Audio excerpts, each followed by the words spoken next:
പ്രമേഹ രോഗിയുടെ മനസ്സിൽ എപ്പോഴും കൺഫ്യൂഷനാണ്. എന്ത് കഴിക്കണം, എത്ര അളവിൽ കഴിക്കണം, എപ്പോൾ കഴിക്കണം, എക്സെട്ര.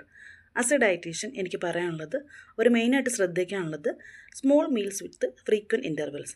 3 ഹെവി മീൽസും അതിനുള്ളിൽ ഇൻ ബിറ്റ്വീൻ സ്നാക്സും കഴിക്കുക. മെയിനായിട്ട് കണ്ടുവരുന്ന കേസസ് ബ്രേക്ക്ഫാസ്റ്റ് അവർ കഴിക്കും, പക്ഷേ മിഡ് മോർണിംഗ് അവരൊന്നും കഴിക്കാറില്ല. അപ്പോൾ ലഞ്ചും ഡിലേ ആക്കും, അപ്പോൾ ഷുഗർ ലെവൽ താന്നു പോകും. അപ്പോൾ ശ്രദ്ധിക്കുക, in between breakfast and lunch എന്തെങ്കിലും ഒരു സ്നാക്ക് കഴിക്കാനായിട്ട് ശ്രദ്ധിക്കുക. അത് പ്രോട്ടീൻ റിച്ച് ആയിട്ടുള്ള പൾസസ് കഴിക്കാം, അല്ലെങ്കിൽ ഒരു ഫ്രൂട്ട്. ഷുഗർ കൺട്രോൾ ആണെങ്കിൽ ആപ്പിളോ അല്ലെങ്കിൽ ഒരു പേരയ്ക്കയോ അങ്ങനെ എന്തെങ്കിലും ഫ്രൂട്ട് ഇൻക്ലൂഡ് ചെയ്യാം. അതിനൊപ്പം തന്നെ ജോലിക്ക് പോകുന്ന ആളുകളാണെങ്കിൽ അതൊരു ടിഫിൻ ബോക്സിൽ കൊണ്ടുപോകാനായിട്ട് ശ്രദ്ധിക്കുക. പിന്നെ ശ്രദ്ധിക്കാനുള്ളത് ഡിന്നർ എപ്പോഴും നേരത്തെ കഴിക്കുക. സൺസെറ്റ് കഴിഞ്ഞിട്ട് ഒരു 1 അവറിനുള്ളിൽ ഡിന്നർ കഴിക്കാനായിട്ട് ശ്രദ്ധിക്കുക. പിന്നെ ഇൻസുലിൻ എടുക്കുന്ന പേഷ്യൻസ് ബെഡ് ടൈമിൽ ഒരു സ്നാക്ക് കഴിച്ചിട്ട് മാത്രം കിടക്കുക.